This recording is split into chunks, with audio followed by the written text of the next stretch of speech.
Olá, pessoal! Você que está acompanhando nosso pode incluir aí no canal do YouTube da Pai Passos. Vou fazer a questão de falar o número desse episódio aqui. Esse é um episódio histórico. Esse é o episódio número 100. Eu estou aqui com o Túlio Costa. A gente vai falar um pouco sobre a vida dele aqui, que ele sofreu um acidente de moto. Ele também é um cara que escreveu um livro. Ele também é investidor. Vamos falar um pouquinho com ele aqui sobre esses assuntos com ele hoje aqui no nosso podcast. Por ser membro do nosso Pode Incluir. Muito obrigado, Edmar. Muito obrigado pelo convite. Muito lisonjeado em vir aqui fazer parte do podcast. Sou o número 100 também. Falei pro Edmar aqui que eu queria ser o número 100, que eu vi que já estava no 96, 97.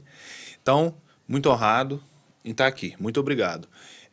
Eu queria também aqui falar, antes da gente começar as perguntas, eu queria parabenizar vocês pelo projeto, de toda a equipe, de vocês, de toda a equipe aqui do APAI, que faz isso aqui acontecer. E falar, Edmar, que você é uma motivação para todos nós. Você é uma influência, uma motivação, e que todo mundo que estiver ouvindo aqui a gente, que esse podcast possa servir de inspiração, de motivação para aquelas pessoas que estão em casa, às vezes triste, às vezes limitada por alguma coisa, alguma deficiência, que ela possa assistir esse podcast nosso e que a gente possa levar alguma coisa a mais para ela. Túlio, como que foi pra você? Vou começar por essa pergunta que é mais complexa um pouquinho. Esse acidente seu foi de repente. Foi. Quando você percebeu que você não ia mais andar, como é que foi pra você? Eu posso fazer primeiro a introdução, falar como foi o acidente, quando foi? Sim, pode. O acidente meu foi em 6 de agosto de 2014. Então vai fazer agora 11 anos já. O acidente foi no trajeto de Passos para Glória e eu sofri o acidente ali em frente ao silo de moto. Como foi para mim, né? Você perguntou como foi, porque eu tinha uma vida normal, né? Tinha uma vida normal até então. Jogava bola, tocava violão, fazia as coisas, tudo. E de repente, tem que parar tudo. Assim, a primeira vez que o médico veio e fez o teste de sensibilidade, eu acho que fala, e foi tocando em mim para ver onde eu senti ou não. Eu não vou falar que não foi difícil, porque foi a primeira vez que você tenta mexer algum membro seu e não mexe, e não acontece nada. No começo eu fiquei muito ruim, nem o braço eu conseguia mexer. Foi um baque, foi difícil, mas, Edmar, eu acredito, tenho certeza que foi Deus que me deu força no início. Sabe por quê? Porque eu não baqueei, eu não fiquei mal hora nenhuma.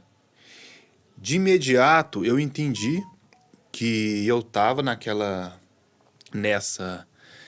desse jeito que eu fiquei, né? Tava naquela condição, mas hora nenhuma eu baqueei. Acredito que, primeiramente, tenha sido Deus que me deu força para não ficar assustado com aquela situação. E segundo é o meu psicológico, que de alguma forma me deu forças para que eu não ficasse tão mal. Porque durante todo esse tempo, desde o início, há 11 anos atrás, até hoje, eu nunca fiquei remoendo porque aconteceu isso comigo. Sabe quando você fica, se eu não tivesse vindo, se eu tivesse vindo de carro, sabe aquela coisa que você fica remoendo e se perguntando por quê, porque nunca aconteceu isso comigo. Eu nunca fiquei me perguntando, ou culpando Deus, ou culpando as coisas. Então, de alguma forma, isso para mim foi tranquilo. Mas na sociedade em si, depois o pessoal te viu pela primeira vez, o pessoal ficou. Nossa, o Túlio. Sim. Edmar, onde você chega numa cadeira de roda, ainda mais no começo, que ninguém sabia o que tinha acontecido, né? Quando você chega numa cadeira de roda em algum lugar, a pessoa te olha diferente. Até porque o cérebro da gente busca um padrão, né? Se a gente vê uma pessoa, às vezes, faltando um membro do corpo, alguma coisa, a gente, na mesma hora, olha aquela pessoa assim e fala, nossa, tá faltando alguma coisa. E, consequentemente, a gente foca naquela pessoa. Então, quando eu entro de cadeira de roda em algum estabelecimento, todo mundo olha. E no começo foi pior ainda porque ninguém sabia o que tinha acontecido até todo mundo acostumar. É um processo de aceitação. Se você não aceitar e ficar bravo com isso, as pessoas estão me olhando diferente, as pessoas, onde eu chego, todo mundo olha para ver o que está acontecendo, quem é esse, você vai sofrer. Sofre muito. Então é um processo de aceitação. Se você não aceitar, você vai sofrer bastante. O mais difícil que eu acho que é quando você O chega quê? no lugar e a pessoa, em vez de olhar pra você, Isso. olha pra quem tá te acompanhando. Ah, e ele vai querer o quê? E ele Então. não sei o quê. Esse barzinho, qualquer lugar que você vai, a pessoa fica desse jeito. Em vez de olhar pra mim, olha pra minha irmã, vai querer o quê? Isso, aí, Isso dá uma raiva de mim, sabe? sim. Aí, em vez de perguntar para você, pergunta para a pessoa. É. Já aconteceu muito comigo, de eu estar na frente da pessoa, com alguém do meu lado, e a pessoa chega um terceiro e pergunta: o que aconteceu com ele? Ele está bem? E eu tô ali, entendeu? Em vez de perguntar para mim o que aconteceu, pergunta para a pessoa que está do lado. É como se a gente não tivesse ali. Mas é como eu falei, Edmar, se eu for importar com tudo isso, eu não vivo. Pô, é difícil, não é? É difícil, mas, como eu falei, a gente não pode se abater com isso, senão... Porque é difícil mudar a sociedade, mano. É difícil mudar as pessoas. Então, você tem que mudar para poder viver bem. Porque mudar todo mundo é complicado. Mas concordo plenamente com você, com tudo que você falou. Não é questão de educação mesmo. É questão de educação, isso. De senso, né, Edmar? Fazer esse aqui eu faço uma crítica, não é questão de ser mesmo sendo crítico, não. É uma questão uma questão mais assim. De educação, de senso, É mais educativo isso aqui do que qualquer outra coisa, viu, gente? Não é crítica, não. Isso, Mas, isso. Túlio, você também chegou a escrever um livro. Escrevi um livro.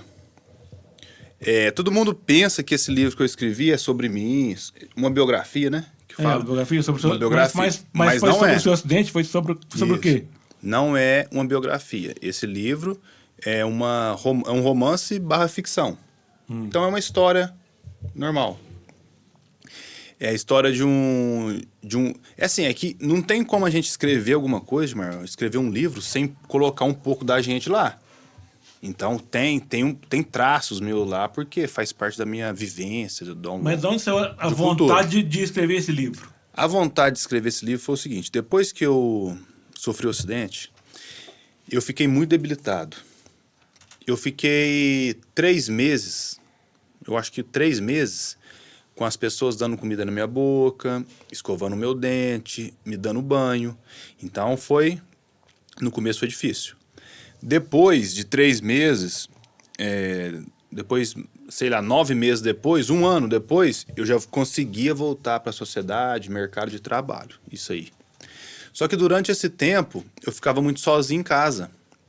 Ficava muito de cama e sozinho. E eu comecei a ler muito, Edmar. Comecei a ler muito livro. E aquilo foi acumulando, vai acumulando ideias, sabe? Pensamentos, teorias. E eu falei, eu tenho que colocar de alguma forma isso para fora, porque eu não conversava com quase ninguém, e eu tinha que colocar isso para fora. Aí eu pensei, como colocar isso para fora? Através de um livro. Nunca havia escrito nada na escola, nunca fui expert em português, nunca fiz nada, nunca tirei uma nota boa em redação uma vez na faculdade só, mas assim, nunca foi aquela pessoa que as pessoas olhassem e falassem, esse cara vai ser escritor. Você cursou o quê? Eu fiz administração. De empresas? A gente não falou, né? Eu fiz administração de empresas, bacharel, né? Faculdade. Fiz uma MBA depois do acidente, depois do acontecimento, do acidente. Eu fiz uma MBA, que é uma pós-graduação na FGV, em Gestão e Finanças, Controladoria e Auditoria. Você fez tudo à distância? Não, fiz presencial em Passos. Em Passos tem essa faculdade? Tem. A MGV? Não, professores, né? Não é a FGV em si. Os professores vêm e fazem o curso. Professores da FGV. E agora eu estou fazendo um curso de cientista de dados, só que é curso técnico. Mas faz o que isso, cientista de dados? Cientista de dados. Explica um pouquinho pra gente o que faz isso, é bom? Cientista de dados é a profissão do presente e do futuro. É a tecnologia, né? A tecnologia hoje é o futuro. O cientista de dados, ele pega dados, informações, transformam eles, porque às vezes os dados vêm brutos, vêm bagunçados, você pega os dados, arruma, aplica em modelos, aplica algoritmo e entrega a informação para o gerente, para o CEO, para quem te contratou, olhar aquela informação e tomar uma decisão baseada nos dados. Então, basicamente é isso. Tem um problema, o cara vem com um problema para o cientista de dados, apresenta, e através de dados eu faço, né? Crio ali a informação, o insight necessário para ele poder tomar a decisão necessária. Tá, vamos voltar com o assunto do livro, porque você depois a gente fala disso mais, se quiser. Uhum. Livro. Aí eu comecei a escrever. Porque eu queria colocar essas ideias para fora. Desculpa. Queria colocar as ideias para fora. Foi por isso que eu iniciei essa escrita. E não sabia que seria tão bom, não sabia que eu gostaria tanto, porque hoje o livro tem continuação, eu vou continuar escrevendo. Eu só não continuei escrevendo desde o início, Dimar, vou ser sincero para vocês. Porque não dá muito dinheiro. Porque eu não sou uma pessoa conhecida, não, entendeu? Não sou... No Instagram não é grande, então vende pouco. Mas se eu conseguisse viver disso, eu só escreveria. De tanto que eu gostei da experiência. Porque, além de tudo, é terapêutico. É muito terapêutico escrever. Muitos psicólogos, a gente faz tratamento, as pessoas fazem tratamento, o psicólogo pede para a pessoa colocar suas ideias, escrever o que está sentindo. É uma terapia em si, entendeu? Então, foi por isso que eu comecei a escrever, colocar essas ideias para fora de alguma forma.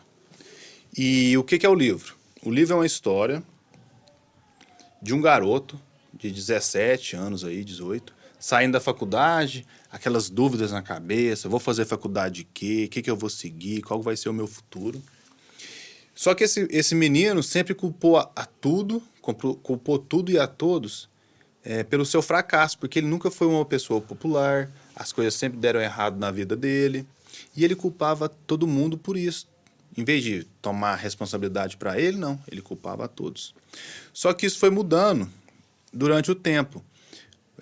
Ele tinha um amigo, e através das conversas que ele tinha com ele, com a mãe dele, com a família dele, ele foi mudando, e as coisas que aconteciam com ele também durante esse tempo, foi mudando a sua mentalidade. Então as coisas começaram a andar, a dar certo para ele. Até que ele encontra uma pessoa, conhece um cara que vai virar amigo dele depois, e esse cara faz uma proposta para ele, assim, extraordinária, diferente de tudo. Ele faz a proposta é o seguinte: ir para uma ilha deserta e remota no norte da Rússia e viver uma espécie de um retiro lá. Lá ele aprenderia sobrevivência, caça, exercício físico, corrida no gelo, essas coisas. Ele aprenderia também, aprenderia, leria muitos livros e tudo mais. Então ali seria um autodesenvolvimento dele. Aí, Gilmar, ele vai para essa ilha deserta, remota, norte da Rússia, para fazer esse retiro de autodesenvolvimento. Só que para ir para lá, ele tem que deixar várias coisas para trás, várias coisas que estavam dando certo na vida dele. E aí acontece um monte de coisa no livro. Quem quiser saber mais, entra no meu Instagram. O Instagram seu é? Túlio_Costa10. Túlio_Costa10. Lá tá o link do livro, só clicar e comprar. É isso aí. Túlio, você falou também aqui que você tocava violão, você parou de tocar violão. Isso, eu tocava violão, tocava na igreja, tocava em roda de amigo também. Só que por causa da lesão, que afetou também a mão, né? Afetou também a mão, a perna e afetou um pouco a mão por causa dela ser alta, eu não consigo mais tocar violão. Então eu migrei para outro instrumento. Eu toco teclado e também toco carronzinho de colo, que é uma espécie de percussão. Isso. Que também, sim, eu adoro violão, era o instrumento que eu mais gostava, mas não dá para tocar ele, a gente tenta outra coisa, não tem problema não, migrei para isso, mas é tão bom quanto. Túlio, então, a gente tem um tipo de deficiência, a gente tem essa situação, né? Sim. Como que a gente... Você já teve esse preconceito de arrumar alguém? Ou você está solteiro ainda? Como é que tá a situação sua? Eu tô Porque assim, solteiro a gente ainda. tem um pouco de deficiência, a gente tem um pouco de dificuldade de encontrar alguém para relacionar. Sim, eu tô solteiro ainda, Edmar. Muita gente fala que é normal isso, não existe isso. Mas é quase, eu vou te falar a verdade, que é quase inconsciente da pessoa. Sabe o que acontece muitas vezes, Gilmar? A pessoa, às vezes, tem às vezes medo. Por exemplo, eu vou ajudar o Túlio, mas como? Eu vou pegar aqui, eu vou ajudar ele a transferir para a cadeira assim, eu vou fazer assado. Às vezes a pessoa fica, até quem a gente conhece, parente, amigo, fica às vezes meio assim de ajudar, de medo de acontecer alguma coisa. Imagina uma pessoa às vezes que você está conhecendo. Então, existe um preconceito, não no sentido ruim da palavra, mas esse preconceito da pessoa tomar a decisão dela antes de conhecer a gente. Então vai mesmo, Edmar, vai mesmo da gente tomar a iniciativa. A gente que tem que tomar a iniciativa de ser uma pessoa que conversa, comunicativa, de ir atrás, conhecer as pessoas, porque vai ter esse preconceito sim, um pouco, acredito. Túlio, você também tirou carta, habilitação, seu carro todo adaptado para você dirigir. Como é que é para você? Como é que foi para você tirar essa carta? Você tirou a carta antes de você ter o acidente ou depois? Então, a habilitação, eu já tinha habilitação, carteira A e B, né? Moto e carro. Mas eu tenho que tirar. Todo deficiente tem que tirar outra. Não pode usar a antiga. Você perde a antiga. Você não pode usar ela depois do. Se você for um deficiente, adaptar o carro, no meu caso, cadeirante, assim, você tem que tirar outra habilitação. Tirar outra carteira? Tem. Eu não sabia disso aí. Tem que Eu achava que era assim, não, eu tirei a carta. Já tem uma, né? A antiga. Tirou aquela lá, aí você pegou, o carro tá adaptado, pronto, normal, numa boa. Só adaptar e andar. Eu achei que fosse. Não, não. Tem que tirar de novo. Porque na época, só introduzindo aqui, na época eu comprei o carro com 1 ano de lesão. 1 ano de lesão. E na época, eles me ofereceram cadeira motorizada, sabe? Aquela Sim. cadeira motorizada com bateria. Sim. E eu recusei, eu não quis ela, porque eu pensei que ela me deixaria monótono, né? Sem fazer exercício e tal. Então eu preferi a cadeira manual e falei, vou comprar um carro para eu ficar mais independente. Ir trabalhar, sair. Foi aí que eu fui atrás do carro. Para você tirar, no nosso caso, que é aqui em Minas, na região não tem a comarca do Detran, né? A sede. Então, no caso, eu tive que ir em BH para poder tirar a habilitação. Lá, no meu caso, eu entrei num simulador de carro e tive que fazer o teste com o perito, os 2 médicos me avaliando. Aí eu tive que transferir, fazer todo o trâmite lá, ele me avaliou, me pediu para eu apertar as coisas, qual mão minha é melhor, ao tanto de coisa tem que fazer. Qual mão é melhor, porque a adaptação tem um lado, né? Esquerdo ou direito, para você acelerar. Como que é a adaptação? É uma alavanca que vai embaixo do volante, para frente você freia, e quando você puxa, você acelera. Só que no meu caso, que eu tenho a lesão na mão também, afetou a mão, eu tenho que ver qual lado meu é melhor. Então eu coloquei do lado direito e a mão minha esquerda que é melhor no volante. Então a adaptação ficou assim. Aí eu tive que tirar, fui lá, o trâmite. Fui lá em BH, fiz a simulação, o médico fez a prescrição, eu vim para Passos, levei na autoescola de Passos, que é a única que faz a única que tem carro adaptado na época, se eu não me engano, era a Alternativa, ali perto da Barrinha, não é? Alternativa. Sim. É a única que tinha um carro adaptado lá. Era um Fox, tirei a carta num Fox. E lá eu fiz as aulas. Aí o instrutor pega a prescrição do médico, vê o que é necessário, e eu fiz 6 aulas lá. Sim, é muito diferente. Você dirigir com o pé e com a mão. É bem diferente. As 3 primeiras aulas foram bem assim, até o cérebro acostumar. Mas O automático não seria mais fácil? O carro automático? Ele é automático também. Ele é automático, só que o acelerador tem que ser na mão, né? O freio e o acelerador tem que ser na mão e o carro automático. Muda a marcha sozinho. Muda a marcha sozinho. Muda a marcha sozinho, isso. Tem gente que consegue dirigir, mas o médico prescreveu que teria que ser um carro automático, que muda a marcha sozinho. Aí, depois foi só alegria. O carro é muito eficiente para mim, ajuda muito para eu ir nos lugares, eu consigo sair. Eu tenho dificuldade de sair do carro sozinho. Igual eu te falei, né? Que eu ia chegar aqui, se eu viesse sozinho, eu precisaria de alguém para me ajudar a tirar a cadeira. Sim, aí no caso eu falei para você, me avisa que eu vejo que alguém pode te ajudar. Alguém me ajudar.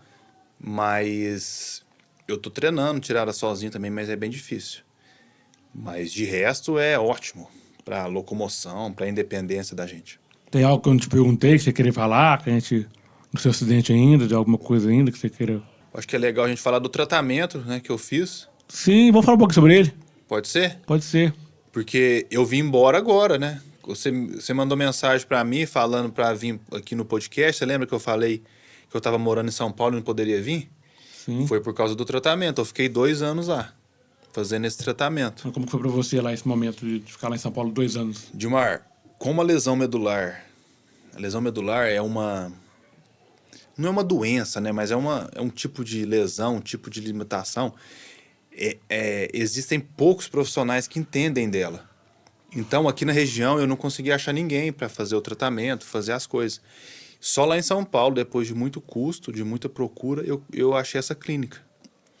E assim, foi maravilhoso, uma equipe multi de fisioterapeuta cardiovascular, multifuncional, terapeuta ocupacional, nutricionista. Então eu tive uma equipe completa.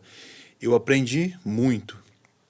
E o tratamento que consiste, além disso tudo, de exercícios físicos e tudo mais, ele consiste no implante de um neuromodulador aqui na barriga. Não sei se a câmera está pegando aqui. Um neuromodulador aqui na barriga que faz a perna, a musculatura mexer.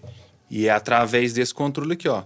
Eu ativo os modos através aqui. Eu consigo ativar glúteo, eu consigo ativar panturrilha, eu consigo ativar a perna.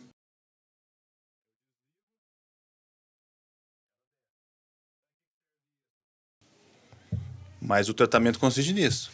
Além de todas as terapias, esse implante também para poder ficar em pé e andar, de andador e tal. A mensagem que eu quero deixar é a seguinte. A limitação nossa está na nossa mente. Alguns têm limitação física, outros têm outros tipos de limitação, mas a limitação nossa está na nossa mente.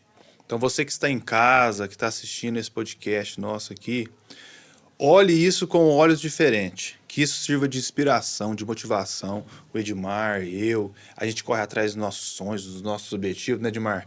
Então se você está em casa aí, triste por alguma coisa, algum tipo de doença, algum tipo de deficiência, que isso sirva de motivação para você sair e ir atrás dos seus objetivos, porque você é capaz.